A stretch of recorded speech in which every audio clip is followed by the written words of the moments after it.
Happy Friday, everybody. We have Happy Friday. a special guest with us today.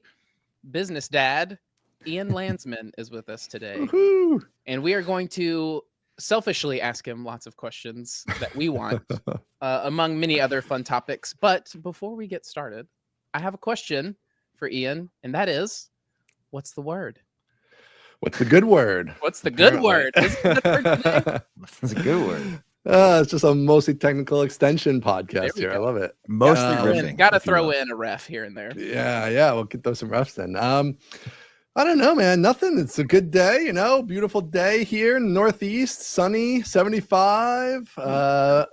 Relaxed, gonna be feeling jealous. relaxed. You just said you're having a good day. Are you guys not having a good day? No, That's beautiful why weather, don't though. you give us an update? What you've been up to last week, Josh? Yeah, I have been. It has not been as nice of weather as Ian. It is 93 out right now, so it's a little warmer. Dry heat. In the Arizona. It's dry heat. Yeah, it was nicer for a little bit. It rained for a little bit. So like we've had some good days of like me being able to take the kids out to the park, play with them and not have to like immediately just turn around and go back home. Like we could actually play for at least 8 to 10 minutes kind of thing. It's the worst part when in summer where you want to take your kids outside, but it's gotten so hot at this time of summer that you literally cannot take small children outside for longer than like 20 minutes at a time. Right. Insane. Wow. Yeah. And like the good thing is we live our house, we have like a little community park in our like, HOA kind of thing. So it's only like a I love that. 5-minute walk, if that. Right. 5-minute walk with little kids, a 2-year-old and a 1-year-old who are walking.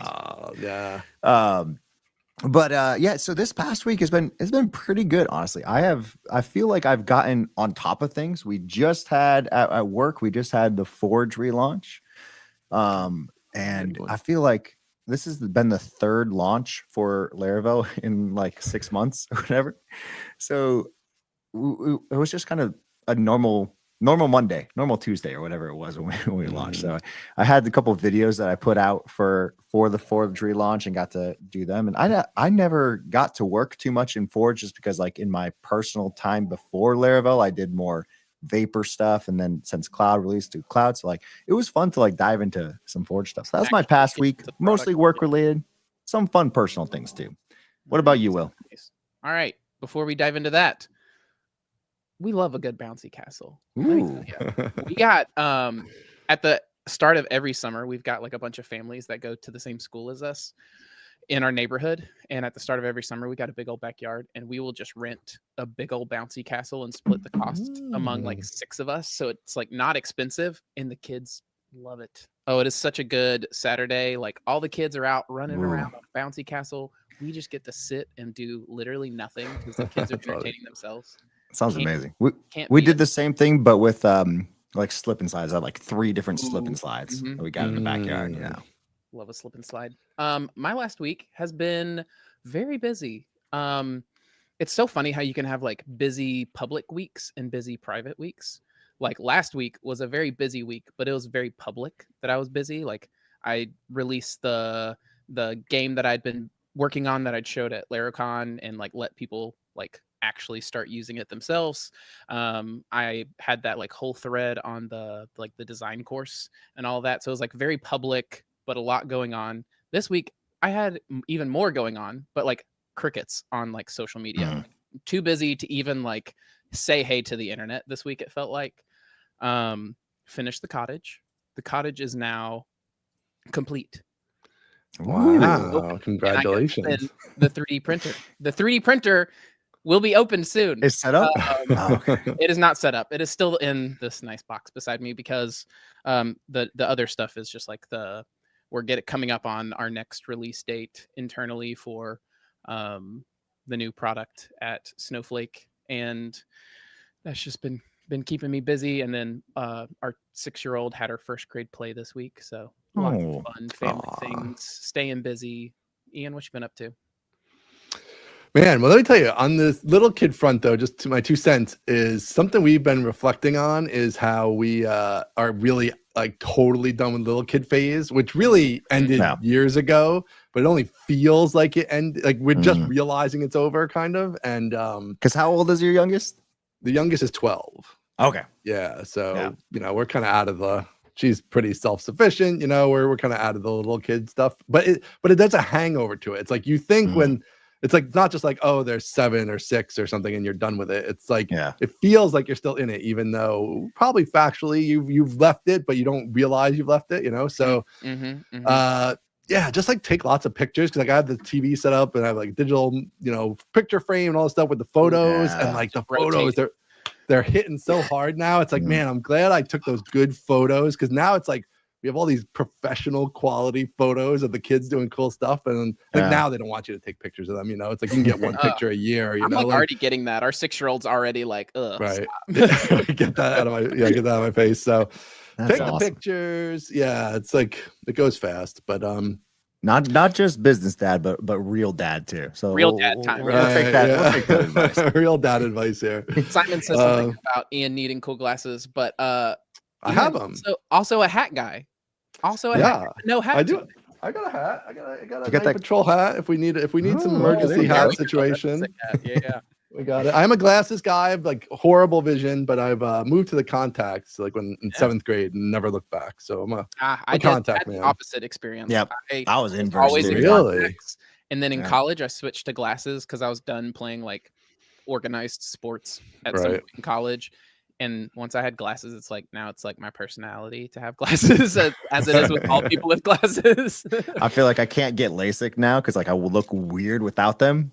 True. My wife, yeah. Like I'll literally walk around without, like I had contacts because I started, like we'd go swimming sometimes with the kids now, and I'd put contacts in, and my kids would be like, "No, like stop, don't do that." That's how my kids are with the beard, you know. It's like I've never really even totally shaven it off with them, but like even just shaving it down like it is now, they're like, I don't know, Dad. Like we need the beard, you know. But I totally shaved some old pictures while trying to create said meme posted to social media, and I found some like big beard Ian pictures. Yeah, there's some big ones out there. Now I can't take it. It's too much work when it's big like that. You know, I try to keep it hacked down a little bit, but mine grows back like instantly. So it's just like since I was 15 or 16. Problem. Yeah. Okay. Yeah. No, it's just like this is like literally like over a week of just like, oh, that's nothing. Yeah, that's like, nothing at all. Ian's like, that's one night. That's like not even. That's like I shave in the morning and like by the afternoon. Like, yeah. Ian's like, I just shaved this morning. Clean shave. Like seriously, like kids in school would always be like, you got to get us beard. Like, you know, we were like just barely driving. They were like, all right, you look old. You got the beard. Let's do it. Oh, so. you're the one who goes and gets yeah. Yeah. I didn't actually do it because I didn't actually drink in high school. But they always asked me to. So yeah. I love that. But, all right. Well, I you mentioned the photo thing, and I just, even though we don't have older kids yet, I got hit with my 6-year-old. I got hit with like she was like a 1-year-old, and Apple has that like, I had to remove it from my home screen because I would literally look at my phone and start crying some days. Right. They have like it shows a memory, like an old memory. Yeah. We have so many of them. Well, I swiped over to the lock screen, or like there's some screen where you swipe to the far left and go even further or whatever, and it showed like, the widget popped up, and it was her. She was like 1 year old, and I was just like, immediately a puddle on the floor. I was like, this is stupid. I got rid of it. Literally over my little break this morning, I went out and saw my girls like on the couch out there, and they like looking at like old pictures. So I was like, me and my wife like started to tear up because it's like, oh, like old videos of them, like their baby voice, and like it's like, oh, my 3-year-old who is now 3, but when she was under 2 or just at 2, like all of a sudden her voice is completely different. I'm like, what is happening right now? So wild. All right, Ian. Well, what did you actually do this last week, Ian? What did I actually do? Yeah. What happened? Boy. So lots going on. Did you get a new outro again? No, I didn't. Okay, so we can talk about that. I've got a lot to say about that. Big picture, there's always HelpSpot stuff going on, dealing with that, real businessy stuff going on, dealt with that. That's like most of the time right there. some AI coding on the outro mostly. So we can talk about that. And then I've been into the AI video, the Sora 2 launch. I've been digging the Sora 2. So You did. I gonna saw ask you. about that because I saw you post some and I saw Josh post some, and I could not care less. Like everyone's like, give me a token. And I'm like, yeah. I was just upset Ian didn't like make his cameo public, because I was gonna make an intro teaser to this show. Oh, that would have been fun. Yeah. And I was like, what if we were, I don't know what I was gonna do, but it would have been funny, like me as like a toddler and him as like a dad. See, I haven't opened if we're connected, so I could have followed you. You should have told me, and then it works. Social media, like it's completely different. Like it's not just like a generative model, like it's social, like a social feed. Well, it's a generative model making the videos, and then, but yes, it's like a little social media app built around it, so you can like share them and star them and whatever, all the stuff. Yeah, and the security aspect is you can't make someone else's likeness.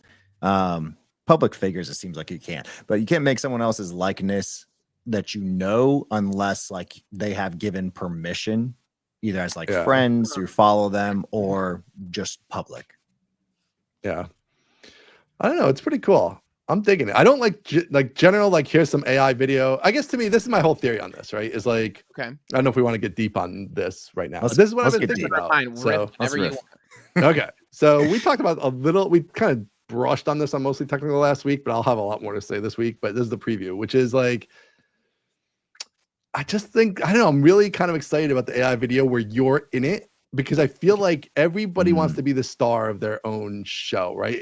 Just in your head, you're the star of your own story, right? Like this is so many things in the world, right? Yeah, you're the main character of your story, right? And that's why like people get mad that you don't care about the thing I care about. It's because like you're the star of your own story, and like you don't see it the same way as me, and it doesn't impact you and whatever, right? So we're just regular AI stuff. Yeah, I don't think that's that interesting for people. But I think this is different. I think this is like, boy, I put myself in Star Wars and it was cool. It was like I was flying around and I blew up the Death Star, and like you can put yourself in places you're never going to go and all those kind of things. And obviously other people are being more creative with it, just in making pure videos with them doing other stuff. But I don't know. I have this hope that this is better than normal social media. So this is my hot take.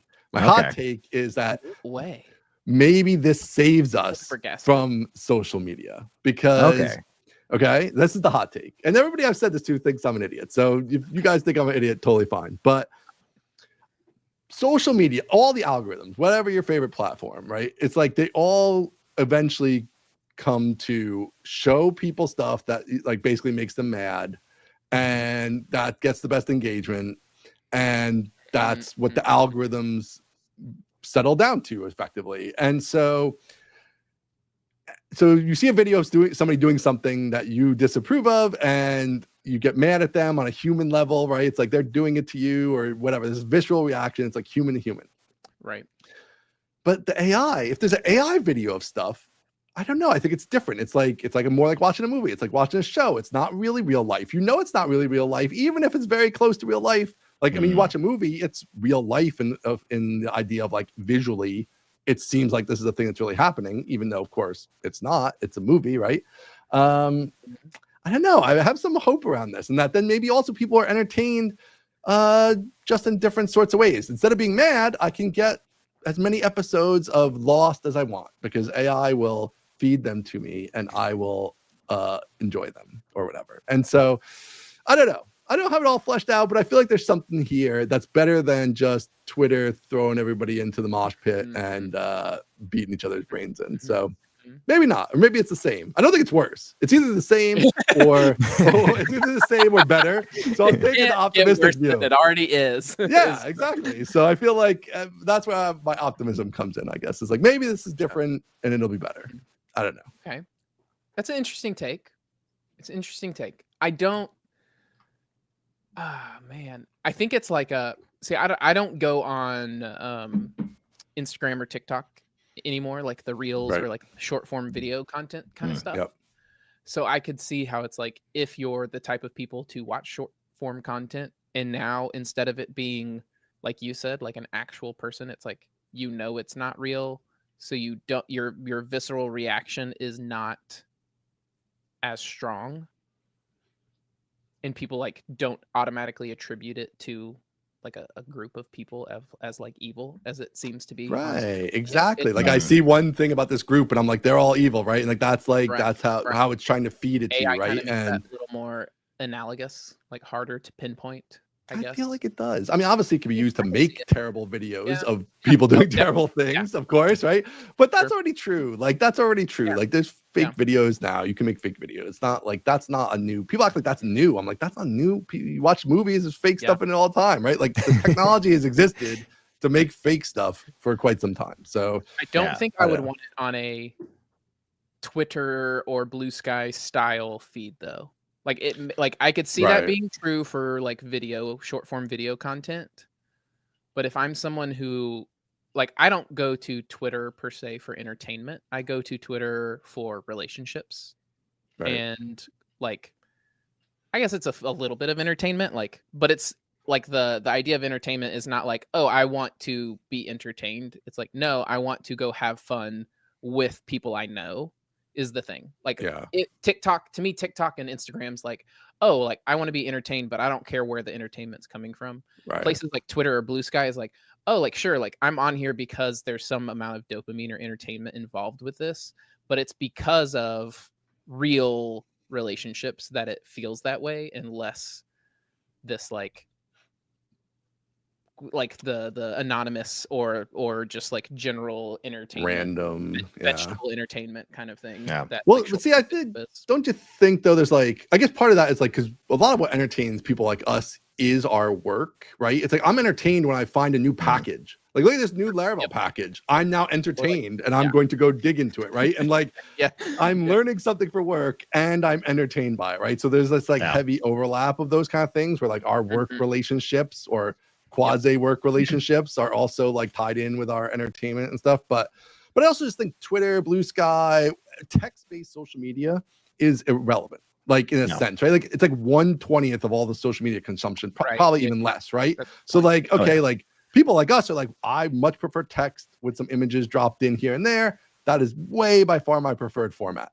But the average person in the world just wants 10-second videos of everything, right? Like that is what happens, right? So yes, good quote. So that's what they want, right? That's literally what they want. The market has spoken. It's like Instagram used to just be pictures, and they're like, we gotta have reels, and now the reels are the main thing, right? It's because this is where everybody's going in Instagram and just watching reels, obviously, because you can't even like get to the pictures hardly. It's like they're burying the pictures. So it's like the market wants the video. I don't want the video, but I do feel like the market wants the video. Do you know what I mean? And it's funny because like people are consuming.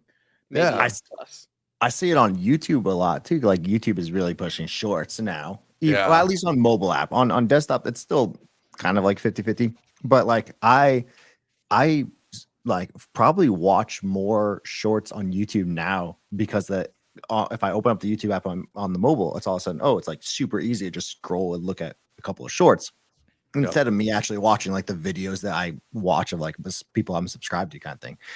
But like, it is interesting. I think I agree with you, Ian, because I think you're the first person.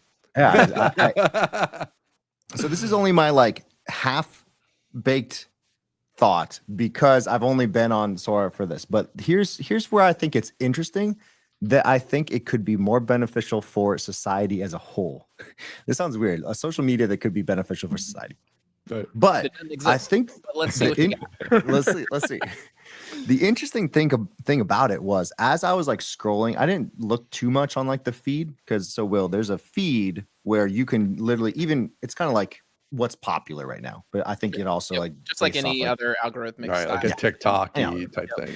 You're just scrolling, and a lot of it right now is like not even US stuff too. There's some like different styles, stuff like that. But like all of a sudden I'll come across something and I'll be like, oh, that's kind of funny. Like, I wonder what I would look like in this picture. And then my whole thought is not about like consuming. It's like, let me find something that I can like remix. Oh, yeah. Okay. And so I'm thinking, and they like, give you the prompt. So you can remix it. You could just be like, make this me, this but me kind of thing, and they'll just do it. Oh, okay. And I think there's some benefit to where this almost feels like it wasn't created to share. It was created to make. To like Right. like There's have a heavy this creation old aspect. school internet. Yeah. That's what I felt. Very old school internet about it, I have to say. It I makes me agree. feel like Vine. So Vine got like really big when I was in Fine. college. And Yep. like the big thing, and it's like the big thing with like a lot of these is like the things that go popular automatically get copied. Like that's what pop culture Right. is. Pop culture is like some sort of thing that everyone else can copy and like have some sort of like related culture around. And like that happened with Vine, where it's like, oh, there's this like one funny phrase, and then everyone would like try to copy that, and like you see it on any short form content. I do like that take where it's like now it's not just people who are willing to take the effort to make a video with a camera, Everyone is on the same edit plane. it and upload it. It's like the barrier to jumping in is so like literally non-existent now. Yeah.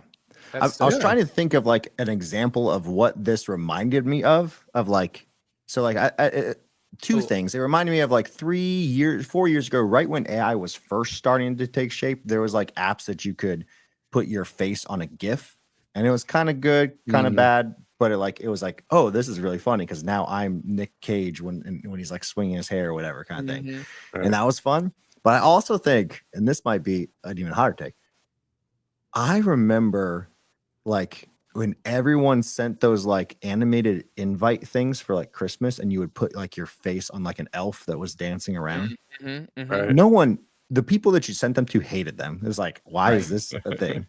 But like when you were making them, it was like, this is so fun. Like what? This is awesome. I don't know if that's exactly the same, but that's kind of like what I feel like. Yeah. The stupid fun that still is fun. That's the thing. I laugh more with people sending me these things in like the past 2 days than I have on the internet in like because it becomes a lot more you know? relatable. Like people are putting their own face. It's not just like some funny thing some stranger did. It's now like, hey, somebody came up with something really funny, but now I can make it personalized as well. I was thinking about that with like, you see like the trends of like a husband and wife trying to answer these questions, and like if you answer it wrong, you get like slapped in the face with a pie or something like something like that, where it's like that's kind of like what this is. Like it's just like something stupid. Like we've now like made something that is really easy to create and share. So okay, I may actually try to sign up now. I'm more convinced that this might actually have some, not, I don't know if value is the right word, but entertainment. Yeah. I could see it. I could see it. Better distraction. That would be my. If you're gonna be distracted, there's a path to more personalized distraction. And more at least create. It's like easier to create because even like to make a TikTok or whatever, like that also kind of leads you into like, well, this is my life. I'm just making a TikTok about my life or this thing I'm passionate about, which is fine, but like brings in kind of again like a lot of real world energy. Whereas like, but to go make a video of an alternate world is obviously a huge amount of work, right? So like, but now it's not. Now it's like, hey, what if I just put myself riding a giraffe on the top of the Empire State Building? Like I could just type that in and there I am and I'm doing it. And like, maybe it's really funny. And I do think where it's a little, maybe it's not, but I do think a little where they have the app. I mean, it's only day 2 of the app or whatever, but I wouldn't mind seeing the tools for like sharing. They're being kind of tight with how you can share it. And you have to do a lot of weird stuff sometimes to download them. But I feel like I just want to share some of these more with my friend group. Like I don't necessarily want to publish it to the feed, right? And have it like, I put some stuff out there, but that's not to me even like the main use case. It's like, I feel like the connection part of it could be interesting if they make that whole story better of like, you're in with your people and you're sharing these funny things and having a laugh and all that kind of stuff. But I don't know. It's interesting. I think it is. Creative people are very good with it. You can see the people who are creative with the prompts. You're like, oh man, I wish I thought of that. Okay, I've thought about this a lot. Like you see it anytime there's a new like distribution platform. There is immediately like people who are just like savants. You know, like there are immediately people who like this happens with like every new form of like distribution. Like somebody just really figures it out. And like this is like that trend that happens where it's like, okay, it being somewhere early can really change your entire trajectory. Like that's what happened to people on Vine early who got big because they figured out how it worked, or people who were early on Twitter, people who are early on, like whatever the Right. platform is, early makes a big difference, especially when you like have the people who are early, and also just like how do some people come up with this stuff? Like, do you ever Right. see that when you're like scrolling on like social media or Oh something, yeah. and you just laugh, you just start laughing at something you saw, and you're just like, how did they even come up with this? Like, how is Right. somebody so funny How that is that this is like possible? this came out of a human's brain? Like, Yeah. Yep. and Yep. that happens It's so so funny. much. People who are early at things usually start the meta. Start Oh, like, that's a good point. this That's is true what. too. Yeah, this is what this is. They get to help define what it is. Yeah, that's true. Yeah. One thing it doesn't solve, which I feel like is a huge loss. This is totally old man yells at cloud here, but I think like a big Love problem. This is a thing I've been thinking about a lot this week, so it fits right into your format here. It's just that like you said, well, it's like personalization, right? Like, so this is even more personalized, right? And it's like everything's so granular now, right? It's so personalized.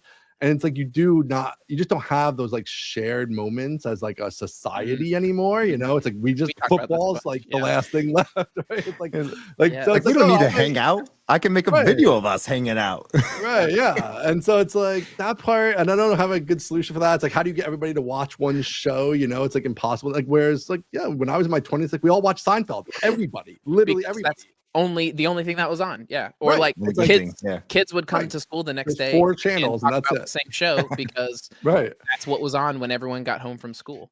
Yeah, and so then it's like even if you're totally different political beliefs or religious beliefs or what, all these things that you at least try to have separate X, us Y, now, Z. right? Yeah, Yeah. you have these touch points of like, yeah, we both can laugh about Seinfeld last night or whatever it is, right? And it's like now it's so hard to find those touch points, like even within your family. Your kids are like off on an iPad doing whatever. You'll see this soon, Josh, or like whatever. They're in their worlds, and it's like, oh man, we used to just have one TV in the house, and there was just whatever was on channel 2, 4, or 7. And that's what we're watching all together, chatting about it or whatever. Now you have to like make those things happen instead of like them just literally naturally used to have happening. watch parties for things that would come on like only once a week and like only for like a season every year. So it's like you'd wait for the next season to come around. I still have fond memories of like when me and my friends would all get together and we were like, oh, we're watching all of even like recent. It's like, hey, we would watch all of the first season of Stranger Things, just binge watch, buy some like pizza, wings, and just hang out for like 12 hours or whatever it is. Yeah. There was an episode of, now I'm gonna blank on the show. Who are the 2 famous YouTube guys that we're big fans of? Mr. Beast or Mr. Beast. They got Good the Mythical Morning? show. Nope. Interview show where they talk to all the people who are good at content. Don't know. I know. I'm completely blanking. Yeah, on I'm blanking on the name. Key and Peele, no, but yes. Anyway, it was a very popular show, and I just blank on their names right now. But they had the same Colin Samir. Boom, thank you, chat. This is why we have you here. All right, Colin Samir. It's come up quite a few times in like their recent episodes, which is this idea that you can see this trend even on YouTube and with streaming entertainment, where it used to be this thing where like, let's give everyone the ability to binge anything they want as fast as they want it. And when we release a new show, we're just going to give them every episode and then every episode. Right. And what happened was like, there's so much content, people could just binge, like you were saying, binge everything they want. And then there's, like you said, no common like shared like culture momentum around it, because like everyone would be doing it at different times and there couldn't be this momentum behind it. And they said they've noticed that like people are going back to the weekly release version of things.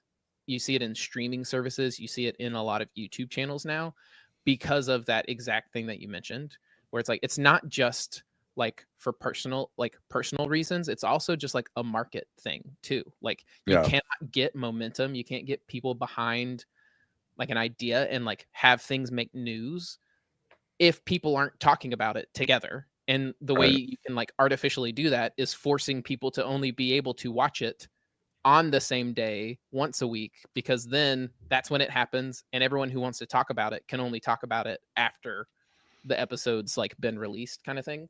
So you can kind of see it like happening, like trending back to that, both from like a market perspective and just from like people's personal desire to have like shared. Yeah, and people want to have the shared stuff. I mean, this summer we had a cool thing like that, I thought, and it was really smart. The guy did a different thing with it, which was like the Ryan Trahan YouTube guy. I don't know if you guys saw that, but Yeah. One of the episodes so it's like that they talked about it on. They had him on and we're talking about his show where he's just traveling state to state.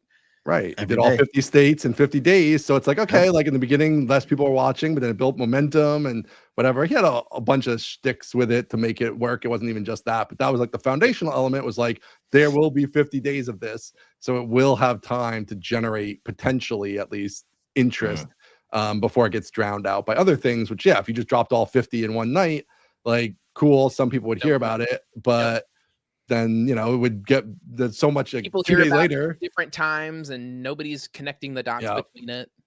Yep. So that was a really cool thing. I thought, cool idea of like how to leverage the benefits of how things work now, but still give it time and a chance to get some popular connections. Let me see if I can. Let's see if this works. Sounds like a business dad lesson right there. All right. So this was actually like brought up. So it said the people who made Stranger Things, if TV shows come out every year, it's diminishing returns. They like the buildup. And so like they are purposefully making there be like really long gaps between seasons. Of course, like that's just like the perfect timing. See, I don't know. I disagree with that a little bit. I have to say that's one of I think the negatives of the modern TV landscape is like it's so long between seasons. It's like you're in like a different stage of your life when the next one comes out. Like you can tell, like the actors like the Stranger Things where they're children. It's like supposed to happen like the next a month day later, but it's like clearly 3 years. Right. Yeah. I don't know. I feel like that once a year is a good time. I get why they don't want to do the like 24 episodes anymore, because I think that was kind of intense and whatever. The world's not in that place. But I don't know. Once a year, you're only making 8 episodes now. Like once a year, drop your 8. Like having that rhythm, I do feel like there was like it used to be fun. Like fall was coming around, like all the new shows, and like you'd have it was a moment. Like so, I don't know. This is old man stuff, I think. But well, but you also think about it from the business aspect too. Yeah, they're gonna lose interest. You gotta keep them interested. What a great segue. Speaking of business, business. We want to talk business with you because we have mentioned this a couple episodes ago where y'all had this really good episode where you talked about like what does the next phase look like for Mostly Technical. And we are looking to get into the phase that y'all are currently exiting, which is like people are willing to sponsor the show in some form.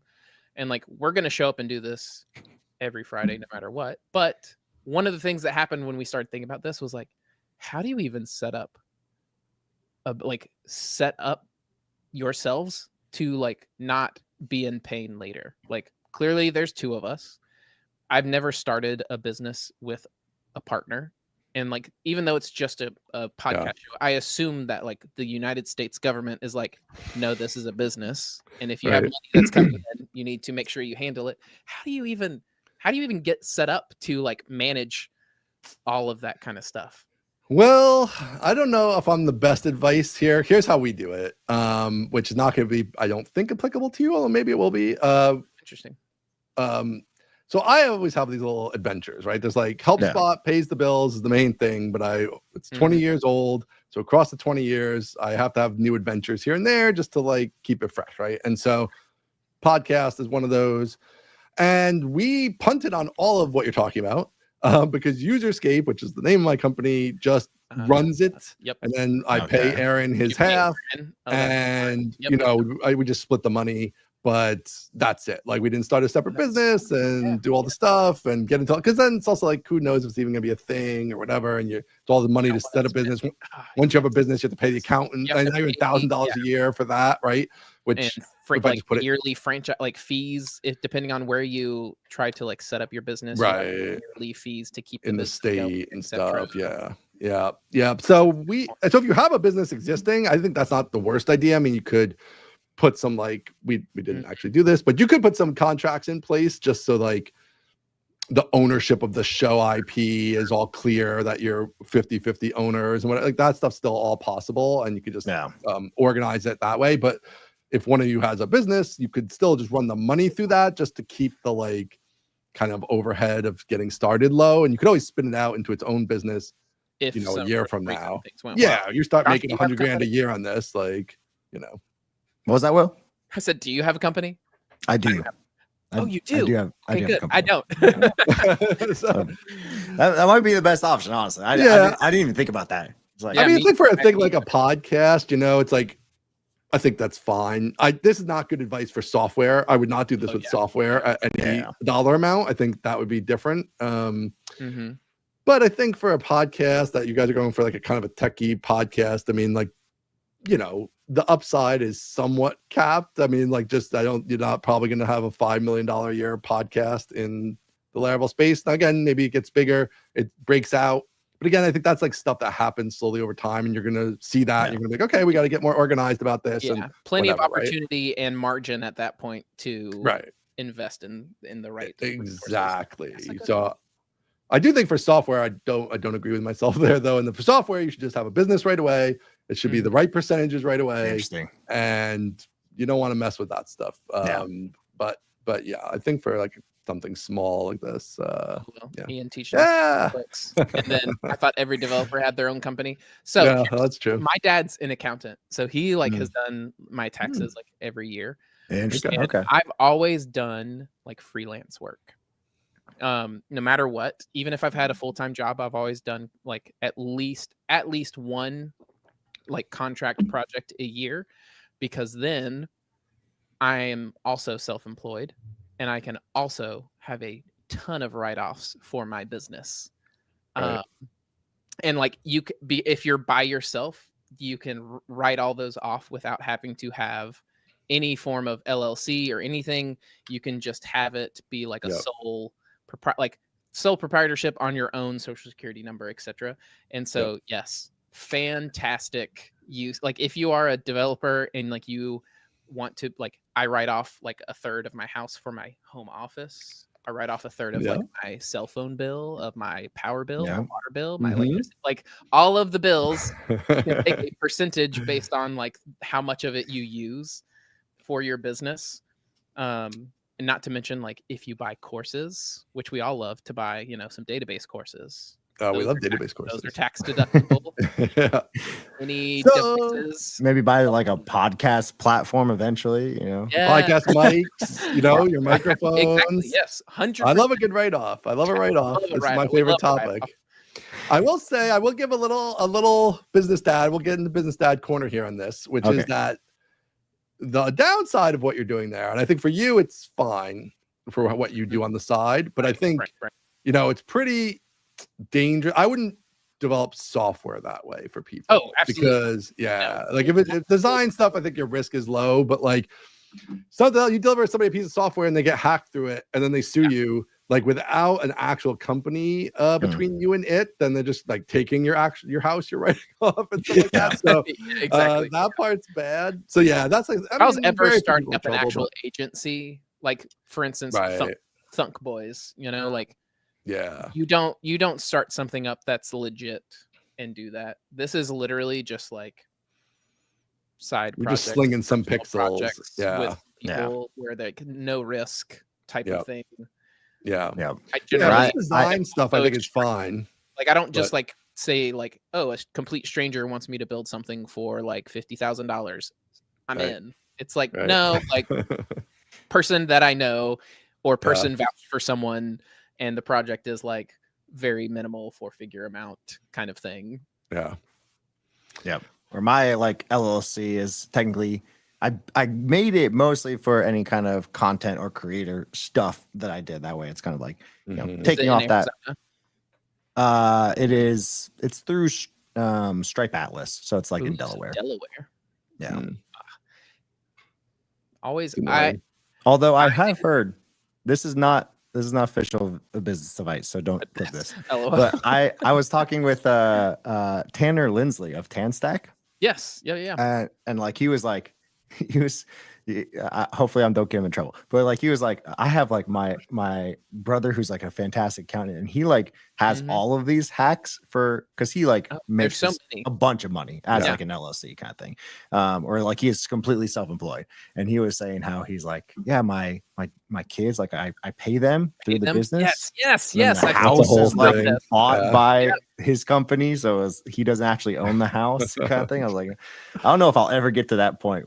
No, you've got to pushing the limit. You've got to be making so much money that you're looking for like people will do this with like there's one where it's like if you are making a ton of money as like let's say for instance like a design agency and you're just making crazy margin and you have a whole lot of cash that's coming in and you're just like a one person show kind of thing, you can use that money in the business to buy real estate property, like income properties, and there's some type of like expedited I don't remember what it's called, but like there's like all these hacks like that where it's like you can get a big chunk into an investment property and do expedited depreciation or something like that. Right. There's all these there's like once you like there's this like club, it's like once you get over this amount of income a year club, there's these channels and these backdoor rooms where everyone's like, all right, you've made it. If you buy this one particular book, you can put on your bookshelf in like a certain way, you could save a couple $1,000s a year. I think the thing is like when you have no money, you're doing your taxes yourself, right? And then you get some money and you have an accountant. Yeah. And then like when you have a tax attorney, that's where you get those good things. Like the accountant's never going to give you like the best juicy stuff. But when you have an actual lawyer involved in your tax situation, that's now where you are at the level of like, we're setting up other companies who are subsidiaries of the main one, and we're moving stuff around and all that, which I'm not at that level of money either. I'm not I have many subsidiaries doing real estate investments and other stuff. So maybe someday, but not there yet. But interest. Like even if I was making a bunch of money, I'm like, it's a lot of work. I think I would make less money just to not have to worry about it. You know, like no thanks. Sell this off and then I'll be good. Yeah. Well, speaking of the risk reward there, it's like a lot of headache and hassle and some risk, and it's like I'll just pay my extra 3% in taxes. Like I don't know if it's worth like jumping through the hoops. Right. Yeah.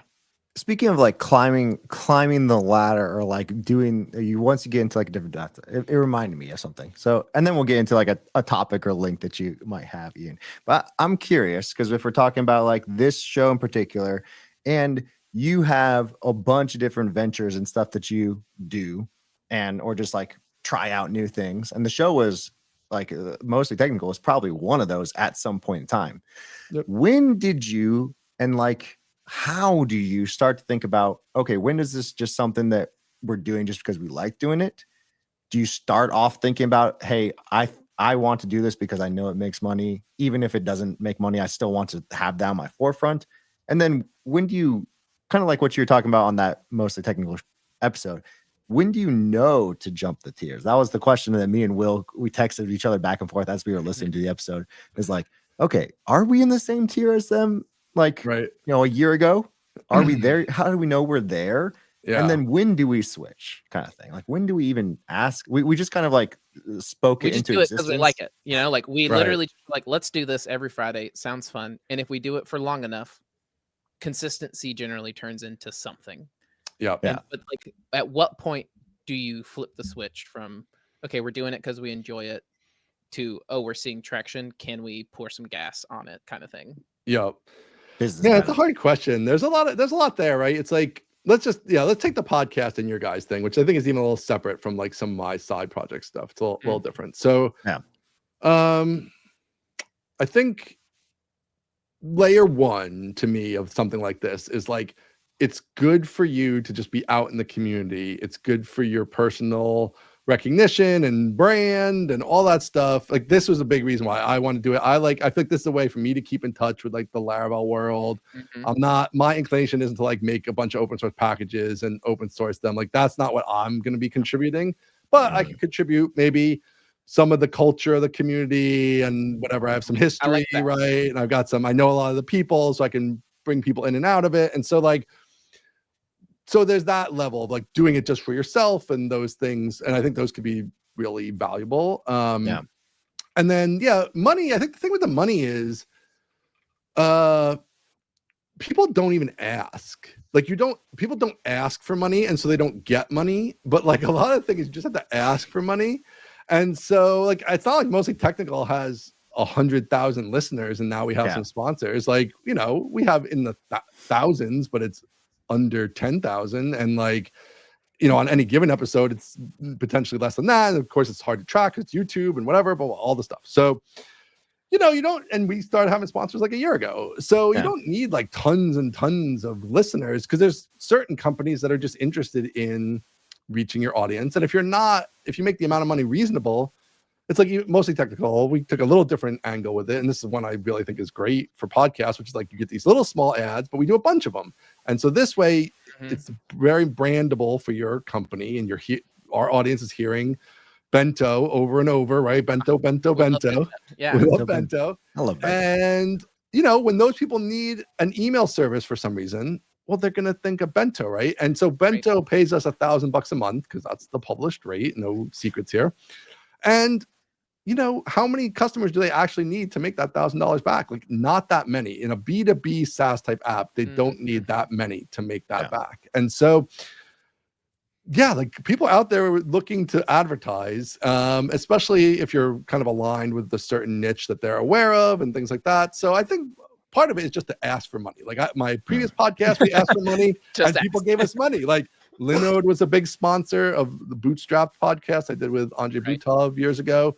Yeah. And we had like no listeners, and like they were still like, great, we love it. And I'm like, do you want to renew? Yes, let's renew. And like they would just renew every year and send us thousands of dollars. And it's like, great. So I think a big part of it is just to offer it. Yeah, just like offer it and see what happens. And maybe there's a couple companies that are going to take a flyer, and and go from there. I'd say I would start with that. I mean, and also I think it's also a very hard thing to measure for company. Like, this does not fall under performance marketing, in the sense that like you're purposefully doing this because you're going to track specific things and know the outcome. I think most companies view this as more of brand marketing, which is like, we know there's not really a way to track if this is the reason why, but the wider footprint. Me and Josh actually had a article we shared that's kind of about this. It's called Breadcrumbs, where it's like, if you just sprinkle breadcrumbs around in many different formats and many different distribution channels, you don't have to have like huge presence, but if you have breadcrumbs everywhere, people are going to just know about you. Like, you're just going to exist in their mind. Yeah. That's a good point.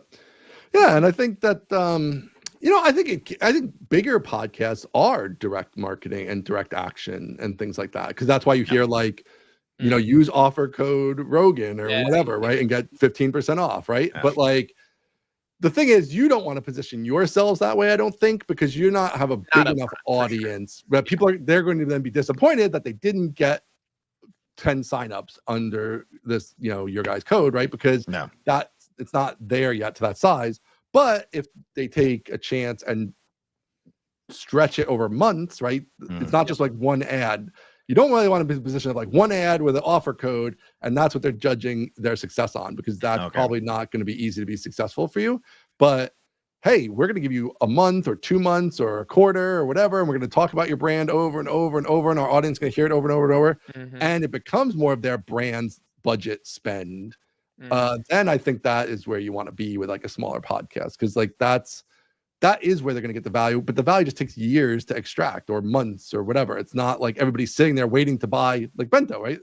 All our audience isn't sitting there waiting to buy new email marketing software. Like, they're not literally listening to it and being like, oh, that's right, I need the email marketing software. Let me go listen to Mostly Technical. I need a new email. I need this new tool. They're going to mention what I need. Exactly. So it's like, you have to let it build, and they get a new job, and at the new job, they don't have a good piece of software for that. And so they suggest it or whatever, they start their own thing, and then they use Bento. Like, that's the long game of the brand advertising, right? So I think that's better positioned, and just kind of works better in a lot of other ways too. Because like, when you're small, I think dealing with one-off ads is super annoying. It's like, okay, like one time I'm working with you on this one ad, and people want to like go back and forth on the copy. And forth. it's a whole thing, right? Like, and you're like, well, I'm only charging you $500, but now we spent like hours on this, and it's gonna be one time. And so it is nicer to, you know, it might be different for you guys, but I think it's nicer when you can spread it out over like a month, because I just think it amortizes like that setup cost a bit and all that stuff. But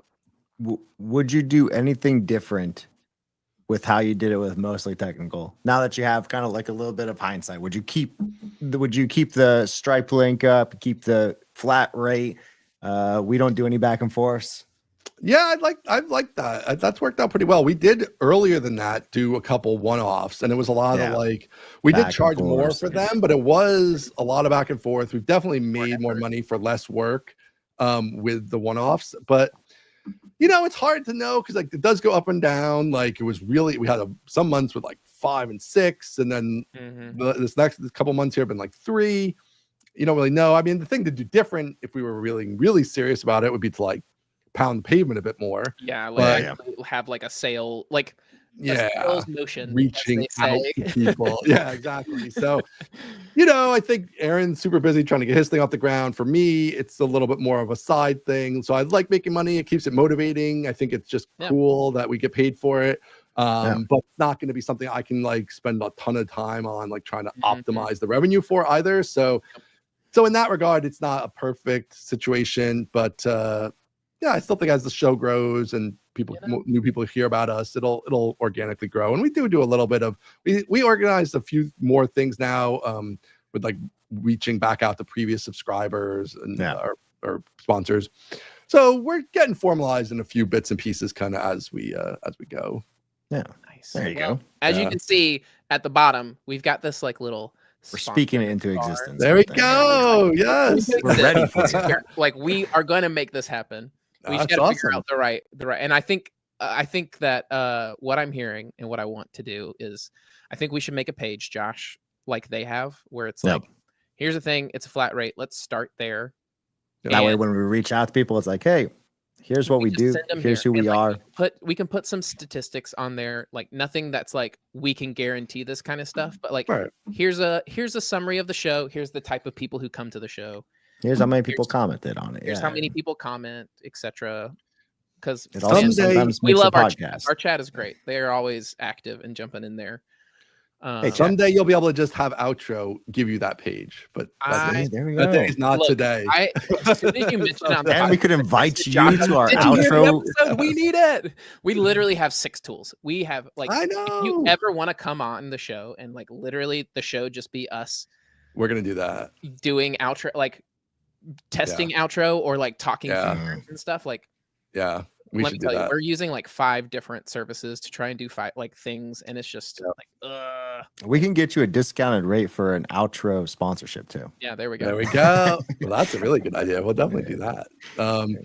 Once it's out, I want to do even before it's out, we can do that. 100%. Yeah, that'd be cool. I've learned a lot. Like even I did, I think I talked about this in the Mostly Technical, but like I did, Matt Stauffer kind of went through his process for his multiple podcasts with me, and like that was super eye opening. And it's I think this is the problem that's out there. Will people pay for it? That's the part I'm not so sure, but it's gonna be fun. I don't really care if they pay for it. So about this, and like I think you mentioned this as well, where it's you are building the tool where like, do most podcasters need it? No. Right. But when somebody needs it, it's because it's like they've hit a amount of success that they need to like find more efficiency, and they're happy to spend money on that efficiency. You know, like that's where you're kind of hitting. That's why I want to make, like have it be free for like guys like you. It's like it could just be free and it'll be better than your 6 tools, right? And like and maybe there's like a cheap tier, right? Maybe there's a cheap tier where like, oh, we're getting so much value out of this. It would be cool if it did this other thing. Month, We'll pay the $30 and now like we get the other cool feature or whatever. But and then like more professionalized, like we have producers and big sponsors and all that stuff. Or could pay more. But even for things like the sponsorship, it's like this is actually just the discussion we were talking about is like where you guys don't need it, but you do need it, right? Because you do have 6 tools, which is super annoying. None of them know you're making a podcast, which is super annoying. And like, think about the sponsorship conversation we just had. Like, you guys are you, and so you know you can build a Stripe page and collect some money. But for a Yep. lot of people, like that's now a whole nother big level of like, I Oh, gotta find some random tool, do some this. form builder that does Stripe, but that's kind of weird. And like, it's like just a whole, it's hard. Or And so it's it's just like, like some ugly like at some point you're just like you want things to be your brand. You want things Right. to Yep. look away. Like you want to be able to make things Yeah. Look nice. and or tools just even don't someone support that. telling them they can do it. Like you have a small, like they might you know what I even mean? know. Like I came Right, here or- for this, but you're yeah. telling me I can do that and that too.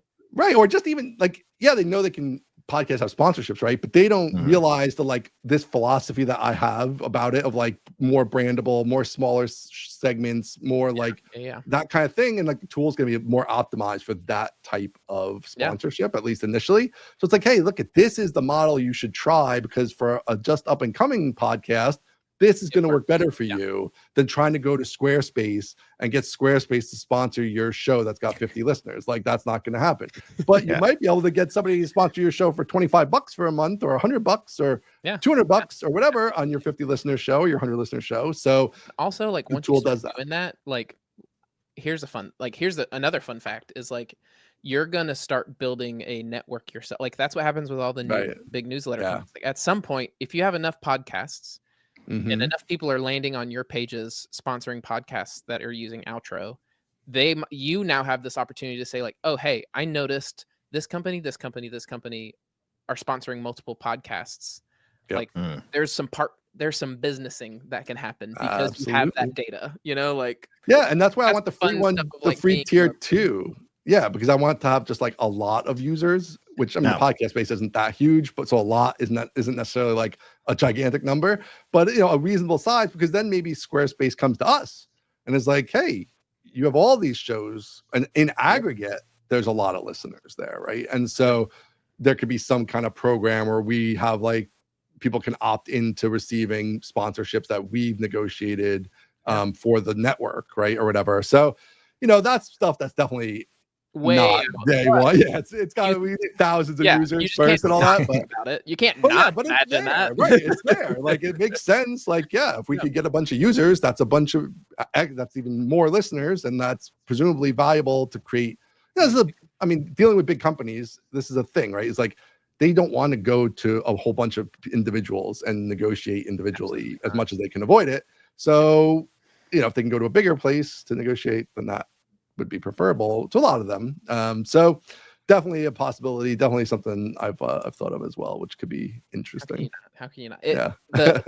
Those of us who love creating, you don't create because you thought of the very first version of the thing you're trying to make. You create because you've already thought through like version 20 and you're the one that makes you a millionaire. Exactly. Yeah, exactly. All right, Ian, did you bring any topics or links?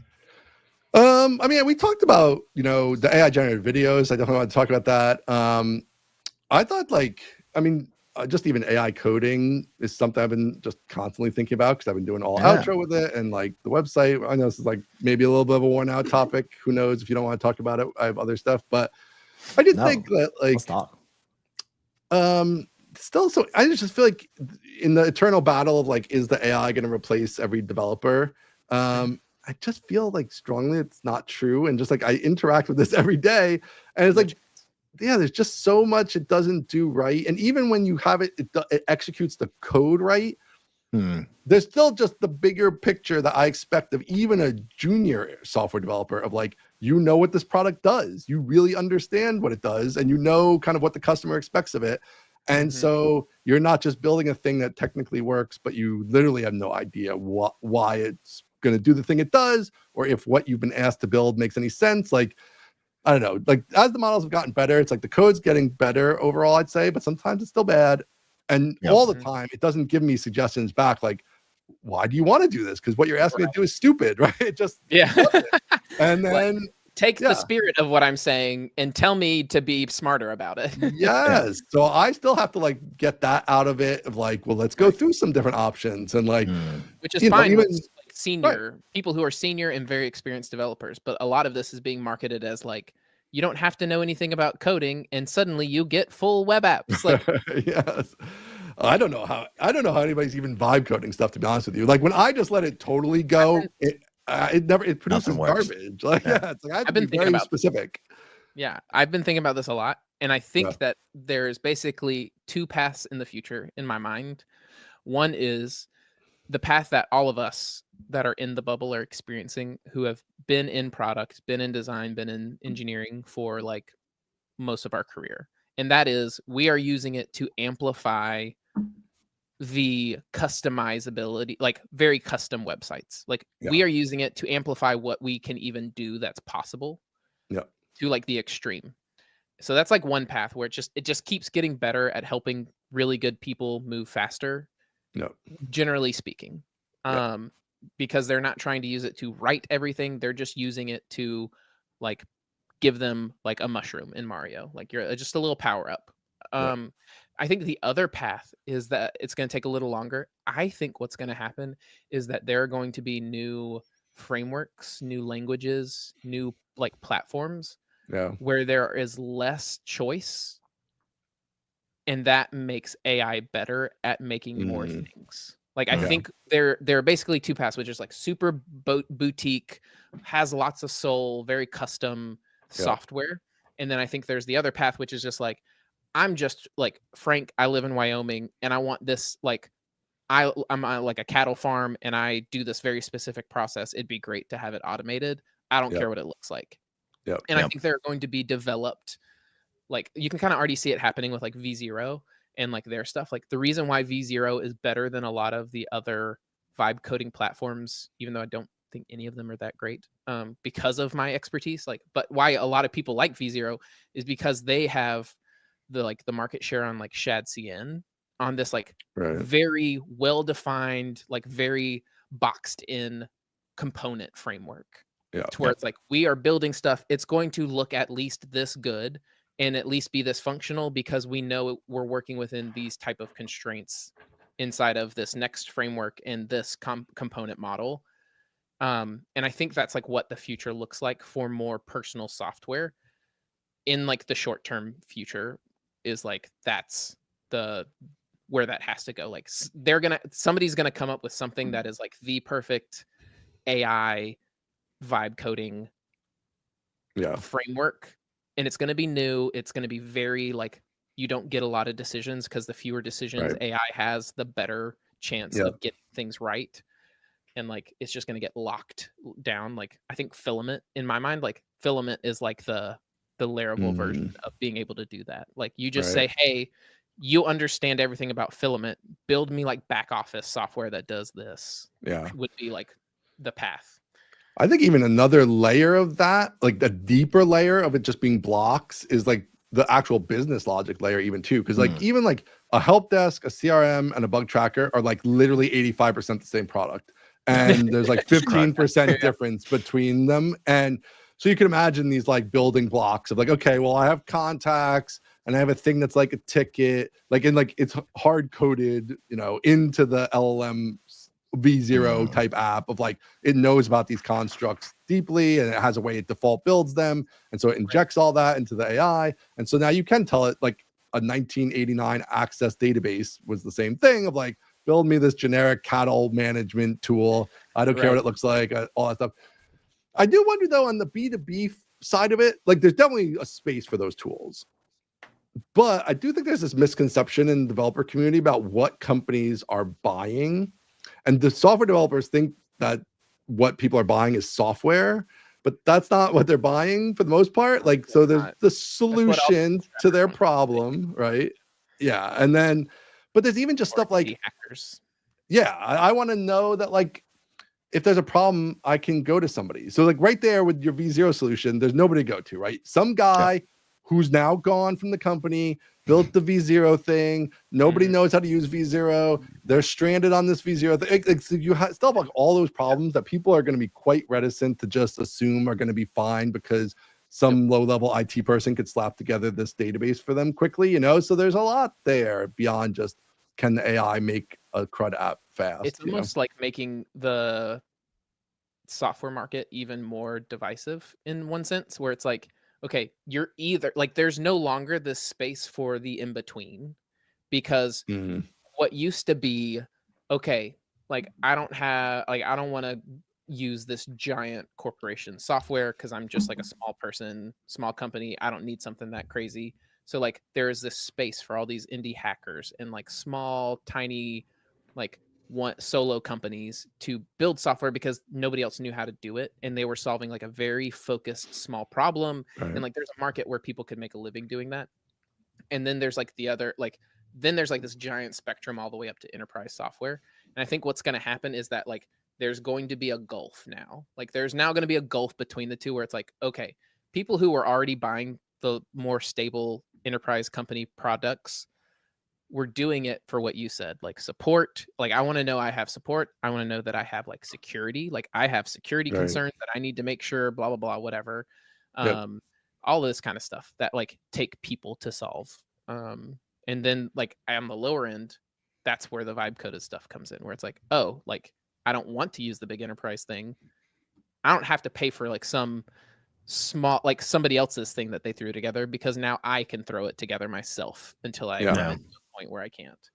Yeah, I think about this a lot in the aspect of, and if anyone's listening in the chat, let us know what's the current like stack that you're using, your AI stack, and then on a scale of 1 to 10, how much do you actually like that? Like how valuable is it?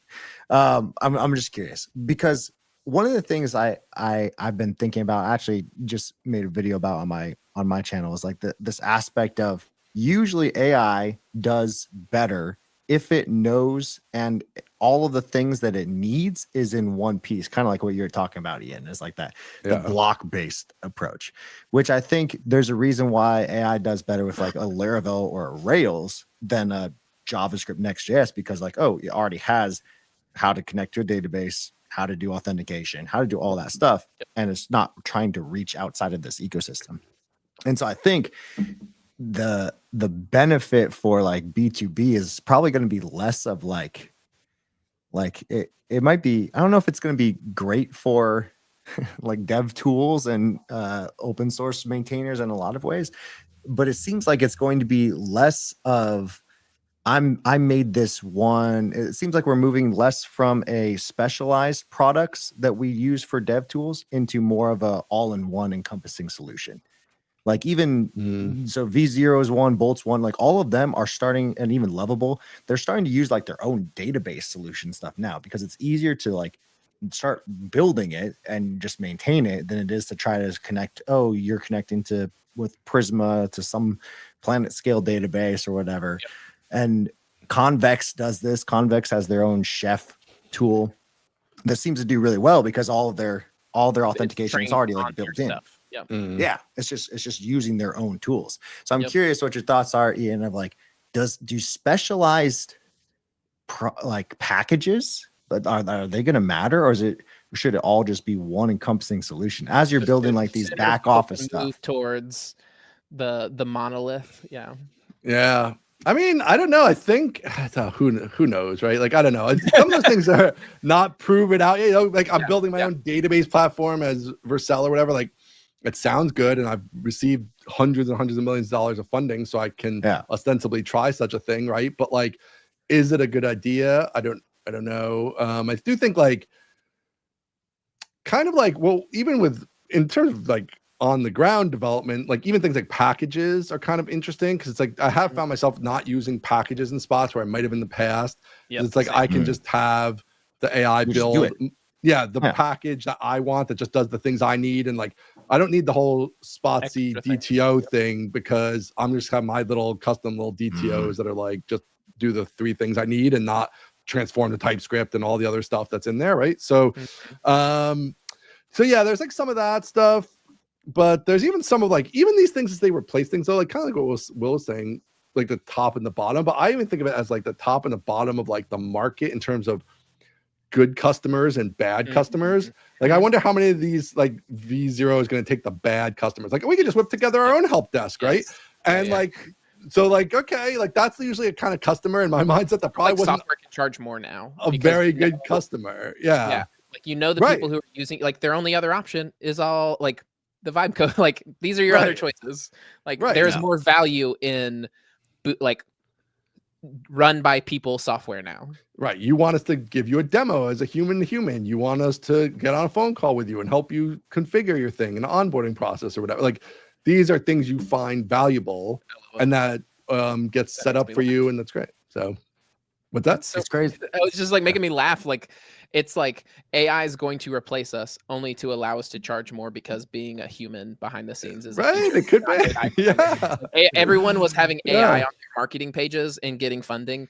It's like I see there's a tipping point in the future where it's like having a human is how you get funding because everyone's gonna just like get so tired of like the AI, like the lack of business support. Yeah, and that low level is very interesting to me too, because I think there's a lot of like, so there's the low hanging fruit in every vertical of like, yeah, we can have the super cheap help desk software. You just throw it together yourself. Okay, great. But there's so many places in the world where there is no software at all and it needs software and that were not economical to build before. And now you can have software in those places that doesn't make sense to run your company around software for this ultra extreme niche of cattle farmers in Alaska who have a special thing because it's the sun doesn't set till 2 a.m. or whatever, right? Like, okay, great. You can have a weird custom software to manage that weird solution that no company would ever build, but now you can build it cheap or free. And that's great. And that's, it helps with everything. So that's been like my opinion on it, where it's like, there's always going to be a place for like very well done, highly engineered software products in businesses that are like actual businesses. But it is so exciting that more and more people can get into like making things they need. Like there is now like even less of a barrier for more people who have creative ideas, but never had the resources to bring them to reality. Like they get to make them now. And that's like super fun and exciting because it just means like kind of with the Sora thing, like more people can now participate and things can become more personal. And some percentage of them will spin out into like, I'm really interested in this. And now I'm hooked and I'm going to learn more about how you build software and all that stuff. I was talking about this the other day where it's like, there's almost now even more of a market for people doing intro level courses because there are going to be so many new people who need to like go from I didn't know anything to now I'm excited about this, but everything's for people who already knew what they were doing and want to get advanced. Like, no, I need to just know what's going on. Well, and this is it even like something new almost a little bit? Because to me, one of the things I've been worried about in like the last 5 years, whatever, it's like software development is so insanely hard. And we are just on the like easiest end of it, like web development. Oh yeah. Like, I mean, if you're building rockets to go to the moon or whatever, you're flying a you're not vibe jet, that right? Stuff, yeah. Right. I mean, there's lots of stuff, but even in our sort of simpler end of the software development world, like it's like you got React and this thing and the other, you need to know 20 things, right? Like where when I got started, and like ops, like how to deploy things and like deployment across the world. Like all stuff. It used to be like, you learn PHP or whatever, some kind of language like that, and you know HTML. And that's like literally it. And everything's on one server. Like you're not thinking about like your big architectures and your stuff, right? Even with that, like I remember in college opening my very first, like trying to like make a design portfolio and thinking, if I have my own website, that's going to make me different than everyone else using some platform with images on it. And I bought a Bootstrap template and I opened FileZilla .html file and I said, what the heck is going like so overwhelming immediately. And that was just back HTML. Like nothing, like, and it's not even like that complicated. Like it was like it was classes in HTML, and it was Bootstrap classes. Like literally the class tells you what it does. Like, and that's the thing. And that's why I was like, how are people going to be interested in learning this? In the sense of like, you can't get into it. Like, how do I get in? Like every entry point feels impossible. And it's like, okay, well now these are entry points. Like now I can build a little stupid app that works, and I didn't know anything. And now, as part of that, I learned a little bit about HTTP and a little bit about HTML. And then I pick up I got to store some data a couple months from now. Oh, what's that all about? And like now you can get into it and then work backwards from I've built something that works, but I don't understand it. Let me take it apart. Comprehensive course. It's like, well, let's give more searchable bite-sized pieces for when they start maybe something like that. This very specific thing. Yeah, or like, and just like the idea that you have built something. Like the old books were like, you've never built anything. we're going to take you Yeah. to build something, right? This Okay. is an opening bracket. Right. Question mark PHP. Right. But in this world, maybe you have built stuff. Maybe you built something really Yeah. popular, or you built something you found useful, or your family found useful, or whatever. Like, you know, a little bit about what's possible, a little bit about how it works. But now you need to like start to take it apart. And yeah, maybe it's in different chunks because I just want to work on this little chunk. I'm going to the AI do the rest still, and like whatever. So Yep. yeah, maybe it's more flexible in some way. But yeah, there's still stuff there. There's a lot See, to now do. Now I'm just taking notes because I feel like I need to start making these courses in a lot of ways. I can be the Hey, vibe Trudy. coding beginner level Aaron Francis. There you go. Yeah. There's a lot of options. There's a lot of opportunity. Like it's like what they say. Like there may be some jobs that get automated away, but there's such a new market for everything when new technology comes around, and it's also exciting for people looking for it. It's crazy to me because I have friends who are like they've been in tech, but they are in the sales space or like the product space or like even like customer support space, and it's been cool to see where like before if they were to ask me of like, hey, how am I supposed to build this, or they're thinking a complicated setup is really easy. I'm like, oh yeah, you could just take all the information from Facebook and you can or like from the LinkedIn thing, and you can just get all those comments, right? And then you could just like put them all into one app.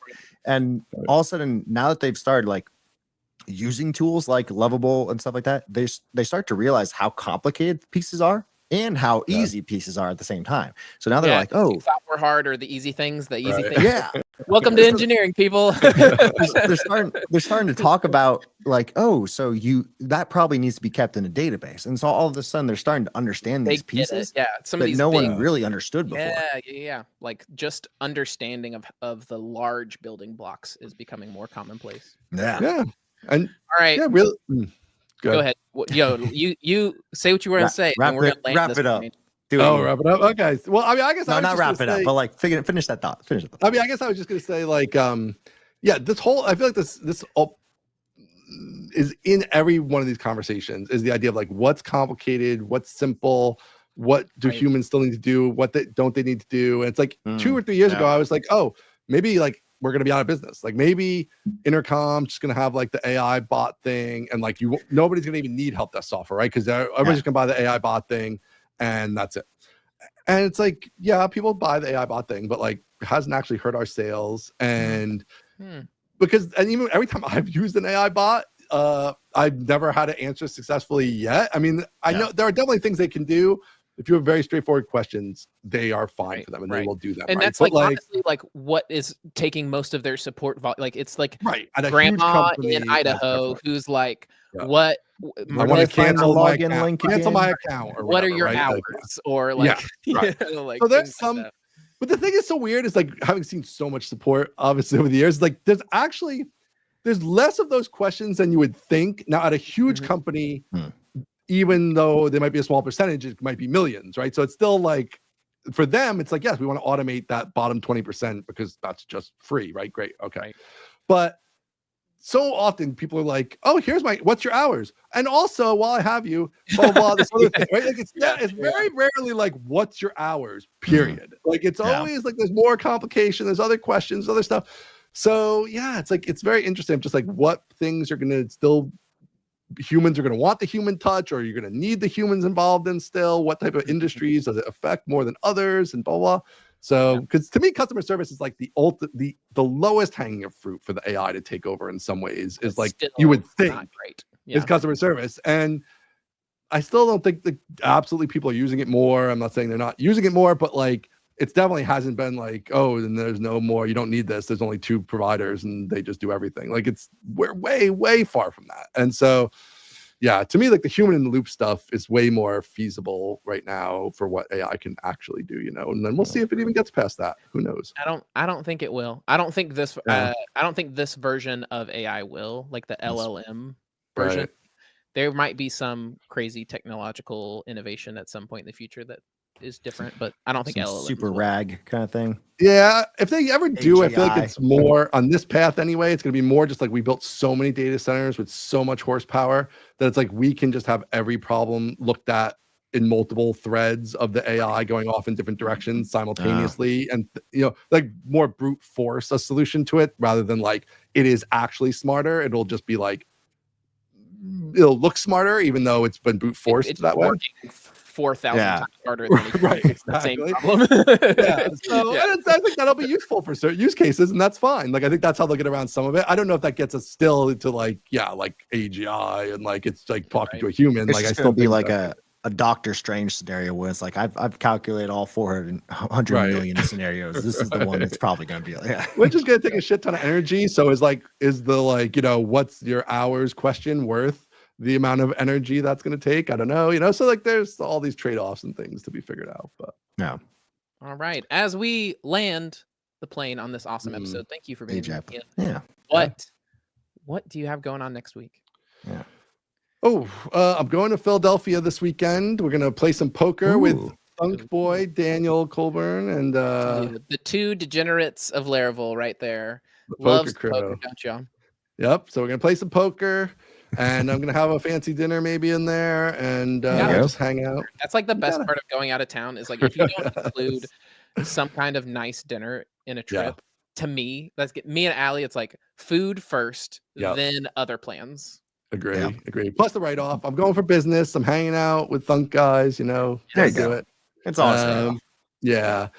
And then I don't know, next week it's kind of more, I've been doing this 20 years. It's a little bit more of the same, I got HelpSpot customers to take care of. We got our new version we're working on. We got calls with the team. Routine. Do you section off your day? Do you like, morning is HelpSpot, afternoon everything else, or it just kind of fluctuates every day? In the afternoon. Fluctuates. I want to get better about that. I've tried to structure that more, but it never sticks. Like there's structure to like my meetings and the calls with the team, like that is planned and structured, but like my actual time, I kind of end up floating between the different responsibilities, which I don't love, but that is how I do it right now.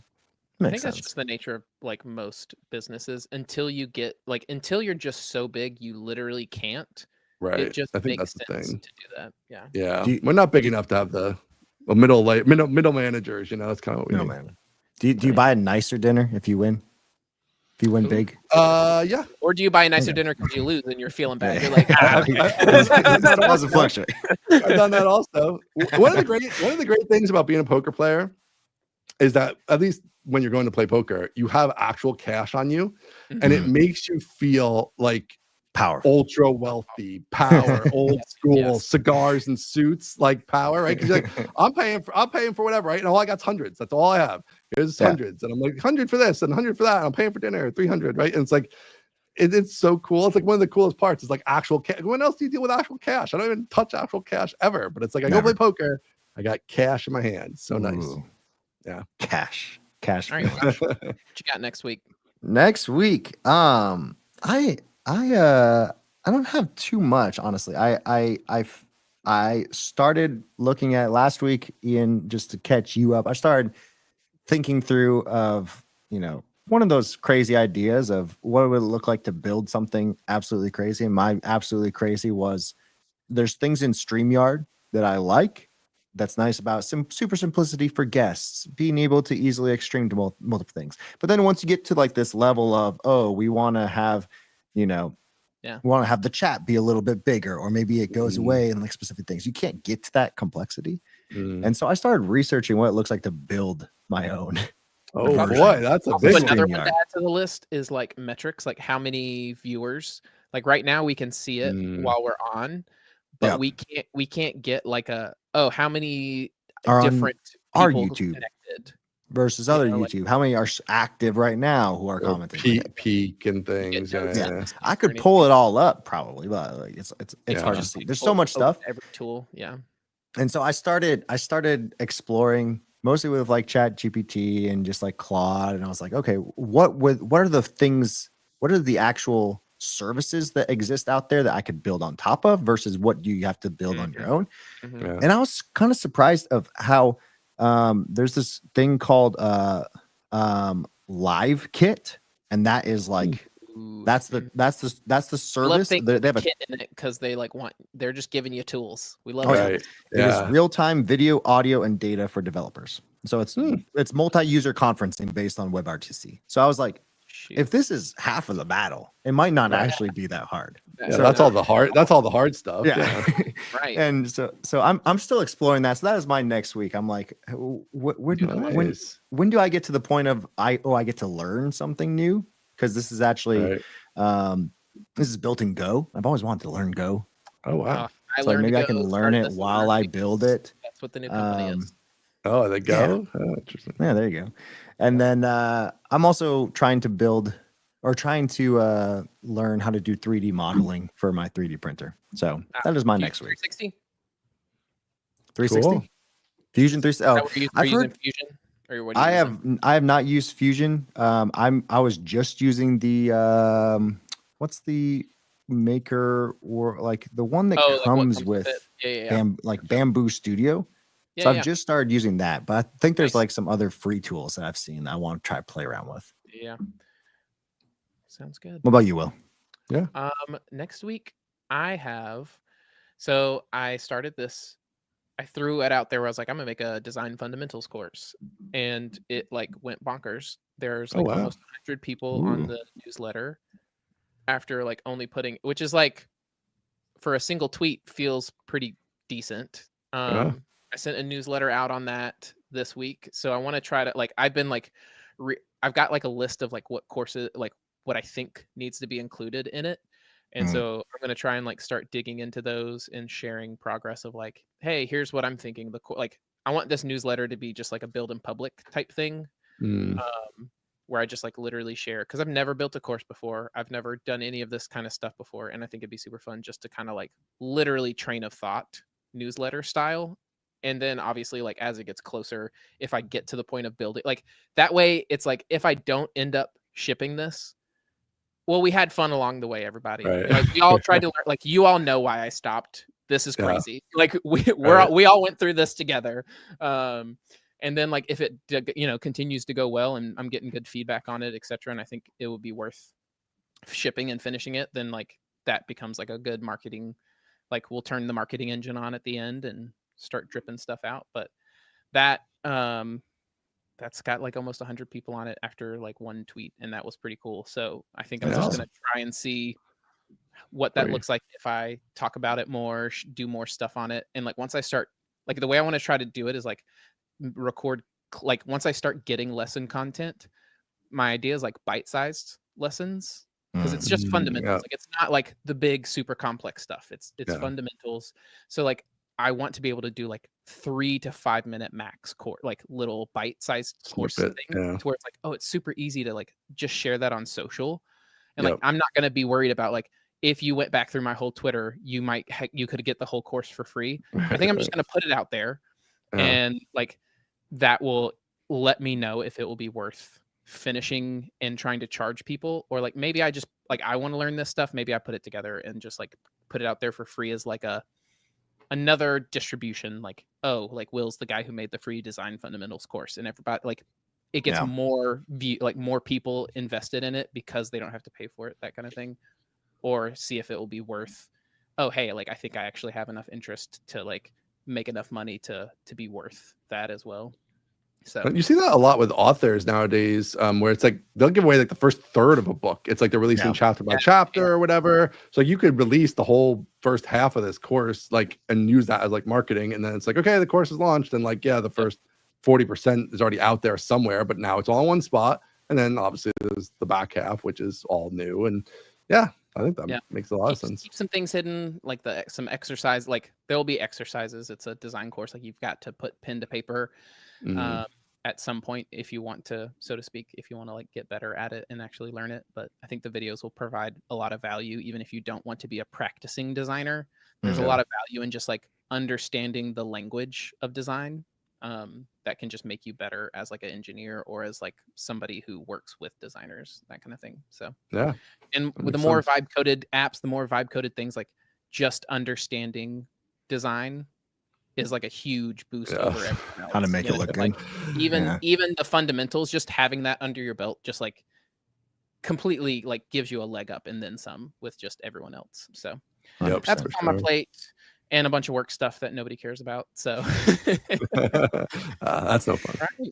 Well, thank you, Ian, for joining us. We're going to wrap up. It's Family Friday at the King House, so I got to get out the door and go. There you meet go. everybody. Ian, where should outside of most technical, I feel like most people who are watching / listening to this know who you are. But for those who don't, like what's a little plug that you're pushing? They know about Mostly Technical. Go sign up for outro.fm. That's the big plug. That's the side project. And ianlandsman.com I recently just put back basically online. So you can go see 20-year-old articles about starting HelpSpot there if you're bored. Oh, that's that fun. should be that's like, my next thing I need to do is my own we website. love internet history at this point. Yeah. Riff and Refine, we need a sponsor page for next week. That's next week. Yeah, get the sponsor page up. Putting us on a deadline. There you go. We'll say 2 weeks. 2 weeks. There we go. Yeah, 2 weeks. Yeah, immediately walking it back. Awesome. All right. Y'all have a wonderful Friday and a great weekend. All right. See you later. Peace. Thanks, guys.